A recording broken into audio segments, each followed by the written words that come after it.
Hey everyone, I recently played and won the St. Joseph Open a couple days ago. So here's the 4 games that I played. Looking at the first game, I played against Camden, Camden. I want to make sure I get that right. I played with 82.7 accuracy. He played with 74.8 accuracy. Let's get straight to it. Yeah, so start off with e4. We did e5. I was very happy to see this because I got to play my favorite Vienna. We went for the Vienna Gambit, which he knew the main line. So we got to this position right here. I took, obviously. He takes back. I go here. He takes here. Boom. And he did this move, which is actually a mistake. I thought it was a good move at the time because I didn't really actually review my lines. I just remember there's some lines where like pushing the pawn forward is like an issue. But I went here. A simple, good developing move. So I go here. Yeah, so this was a mistake. I go here. We go here. Simple move. Just looking straight off the bishop. But I realized right here that I definitely had an advantage. So we got to here, this position. He has, a weak pawn. I'm going to take here at some point. But I'm also attacking this pawn right here, threatening to take his rook. He plays the only move to keep it. I take back in the center, because now this queen is no longer defending this piece. He goes here, and at this moment right now, when I played this move, I had 39 minutes on the clock. This was a 45 plus 15 game, for reference. So yeah, went here. I go here, because I'm actually not in trouble yet. I can always give this check, and I can just always leave the position. He gives this check, which I calculated, but after this, there is no check here to win the rook, because 1, it's not a check, 2, the queen covers that square. He goes back, which best move. I castle.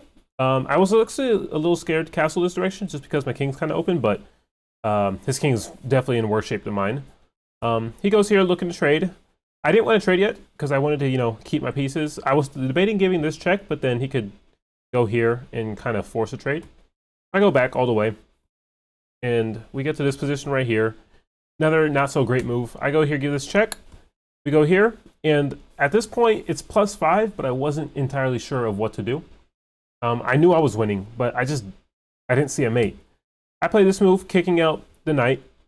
He goes back. I go here. I'm looking to obviously take right here. He defends it, kind of. Not really, so I take.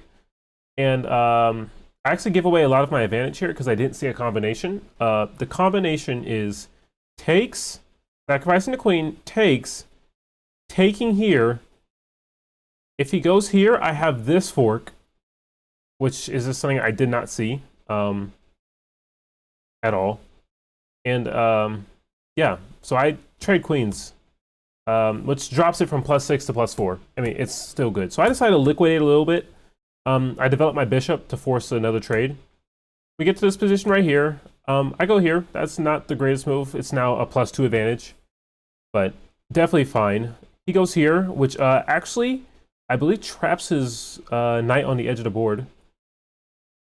Does it? No.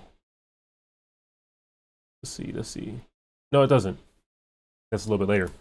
And then I go here trying to trade, because I thought this was an easily winning game. Now it's 0.7, so this is actually equal. I went from a +6 position to 0.7. He goes here, which gives me a big lead. He takes, I go here, it's now +2.4. He goes back, which this traps his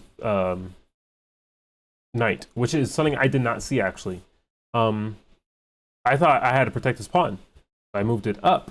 This was a big miss because after this, he goes here. I can play king here. His knight cannot escape. And I can now just walk my king over and take. So I had the time to calculate this. I believe I had like 20-something minutes left. So it was poor by me. I move back. We get to this position. I'm trying to activate my king. I blunder. I thought I had to stay back to, protect one of these pawns, even though I can just gobble these up. But I was afraid I would lose the pawn race. I go here. I blunder. Yeah, knight takes c5. And it's now just... Oh.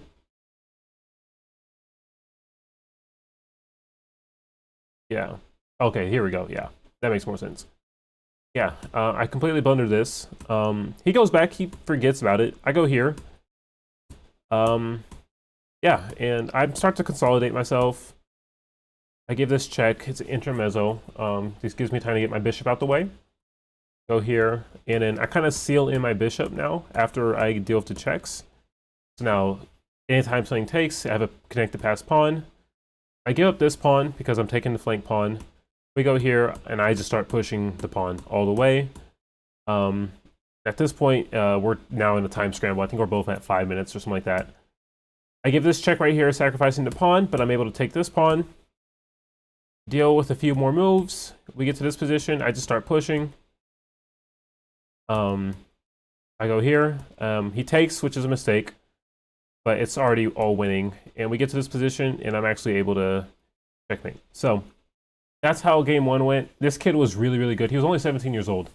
Very, very, very strong player. He didn't have a USCF rating, but I think he's beaten some of the 1400s I've played in the past. So I'd estimate he's probably about that level. So that's how my first game went. Second game, I played against this guy named Noah. Noah's actually a really cool guy. He's had a YouTube channel in the past that had like a decent amount of followers, and he gave me some YouTube advice. So really appreciative of him. When we played, I played with 85% accuracy. He played with 70% accuracy, but I wasn't really happy with that game I played. I had the black pieces. So looking at the game, he started off with the English, which at the time I didn't know how good he was. So I was very, very unhappy to see this because I hate the English. So I decided to go with this setup. I know in the English you want to fianchetto this bishop, so I thought, you know, I'll play kind of my Nimzo Indian structure and just try to beat him to getting to the diagonal. He goes here. I put the bishop here. He trades, which I was not expecting. I thought he would wait until I play this move. And I think this is when I realized he might be a newer player. He goes here, which kind of confirmed my suspicions. I give this check, forcing him to now go back, or he'll have to give up his queen. We do here. This was a mistake. Let's see. Oh, yeah. Boom. Boom. And then this is just really uncomfortable. So, yeah, he does this, inducing me to take, which is something I was going to do anyways. I go here. I castle. And then, yeah, he blunders. By moving the bishop, I now see the rook. Goes here. I take. He goes, attacks my knight. So I go back. He goes back, setting up a battery, which I block with f5. He goes here, which was a good move. I go back, inducing more trades, even though it's the sacrifice of a pawn. Go here, he goes here, and I seal off this bishop. So now it's not participating in the game. He moves up, which was a good move. Now I'm looking to possibly trade queens. He goes here. I take. He hides behind a pawn, which is something I wasn't expecting, but it happened. And then I kind of blunder. The advantage was +6. This actually drops it down to plus or -3. I thought it was like completely equal at this point. It's a blunder because he has the skewer. This is something I had the time to see, and I had 30 minutes on the clock, or 40 minutes on the clock, and he had 30. I should have easily saw this. I was just looking for mate. So I have to take. It's still a winning position. It's just now a little bit more complicated. I take the free pawn. He moves here. I double up. Go here, attacking here. And he blunders. He blunders his rook. I take, and this is actually where he resigned. After this game, we reviewed with Ryan Deering. He was a USCF chess expert and coach. And yeah, he gave some really good advice based off this game. So that's how that one ended. My third game is probably the game I'm most proud of. This game I played with 90.8 accuracy. Chess.com thinks I played like 2200. And my opponent, Eric, played with 82% accuracy. Eric is a 1671 rated over the board. Very, very, very strong player. That's why I'm very proud of how this one went. I looked up his chess.com username, and I tried to see his opening. Maybe I could prepare between the 20 minutes between the rounds.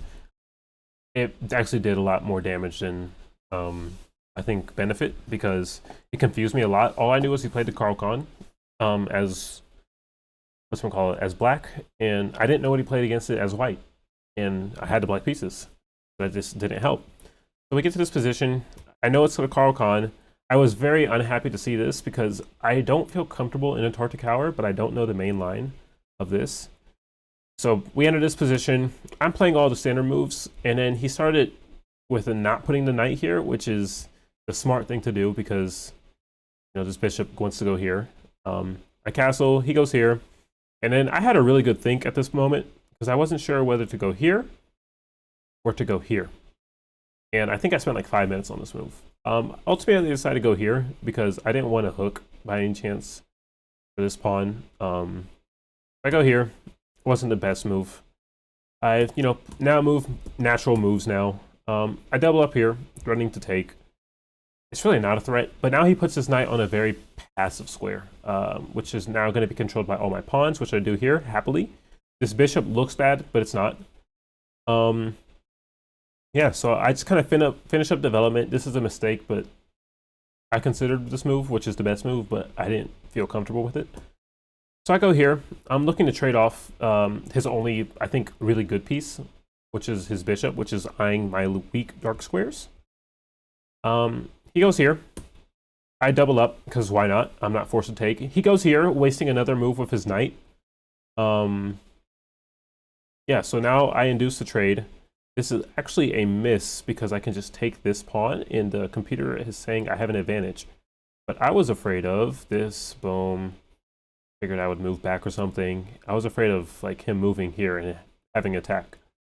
Computer's not afraid, but it is what it is. So we get to this position, I trade. I move up because I wanted to get off of this, this trouble. I move my knight, looking to activate it, possibly hop in here. He goes here. I move all the way back. I was actually very proud of myself for finding this move. Defends this pawn, but another thing is it opens up the rook to get more active now, so I have control over the file.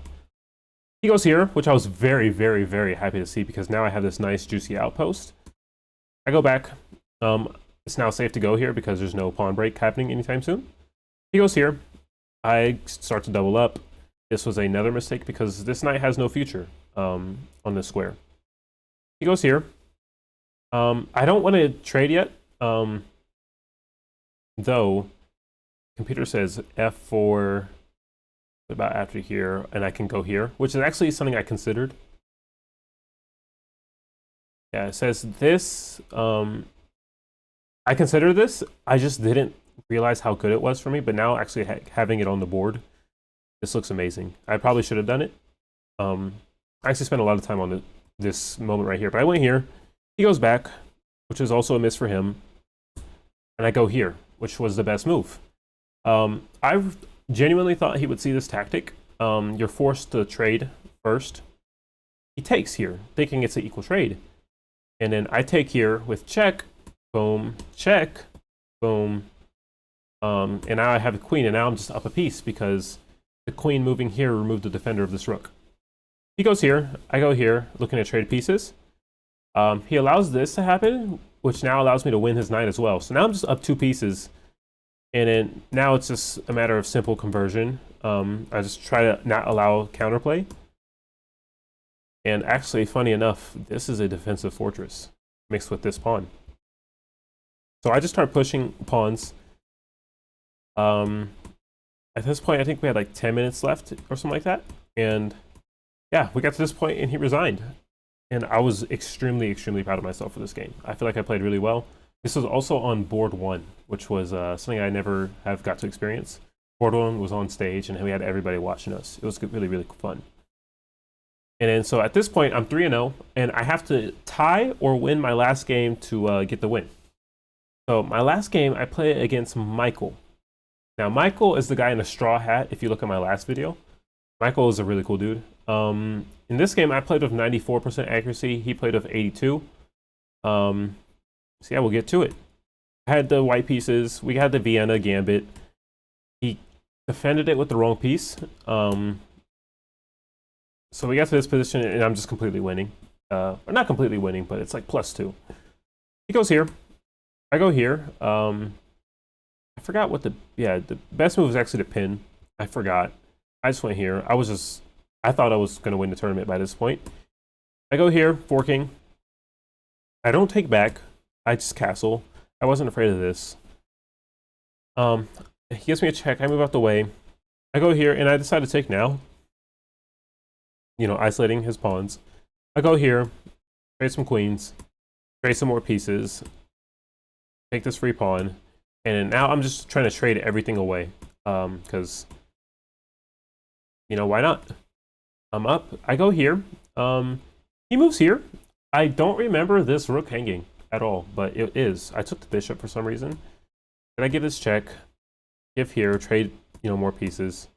I move back. He goes here, allowing this fork, and he actually resigned. And that was the tournament as a whole. So yeah, it was a very good tournament. I'm very happy with how it went. Got the win. I'll probably insert some pictures of something soon. But yeah, that's how it went. And we got the win. I got some more tournaments coming up, I think. So stay tuned. Stay tuned. Thank you guys for watching. Make sure to like and subscribe.